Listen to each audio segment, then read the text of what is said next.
Il y a de cela 3 décennies en arrière que nous avons vibré sous le rythme des courriers ou encore lettres écrites à la main à un partenaire, un ami, un parent, mais aussi un amour, se trouvant à plus de 1000 de la distance où on se trouvait. Parce que c'était ça, il n'y avait pas d'autre moyen.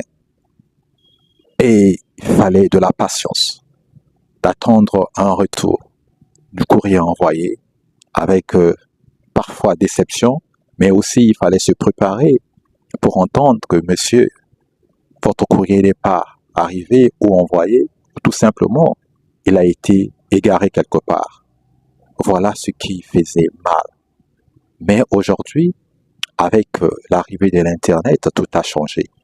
On peut en un clic discuter avec quelqu'un qui se trouverait à plus de 1000 km, sinon 10 000, 20 000, pour ne pas dire 1 million de kilomètres de distance.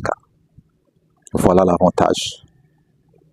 On discute en live, des courriers envoyés aussitôt arrivés, aussitôt répondus, des photos et tout cela, il n'y a plus rien de mystérieux.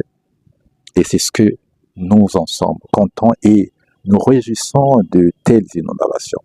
Mais seulement aujourd'hui, en rapport avec la quinzaine sur ces questions d'actualité déjà évoquées, alors nous parlons d'un des sujets qui fait référence à cette forme d'existence que nous avons connue et qui aujourd'hui a changé d'orientation, devenant plus pratique à cause de ses commodités avec l'Internet, inscrit dans l'un de mes livres, L'univers de rencontres amoureuses de Will et Gilou.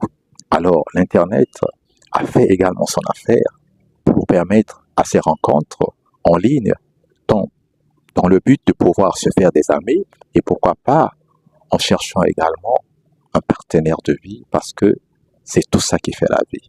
Et je me suis permis de me lancer dans cette situation ou aventure auquel je vous le ferai savoir, les raisons qui m'ont poussé à y aller et aussi qu'est-ce que on pourrait retenir comme leçon dans ce genre de pratiques, les difficultés, avantages. Et tout ceci, c'est à connaître lors des prochaines publications et je vous y invite.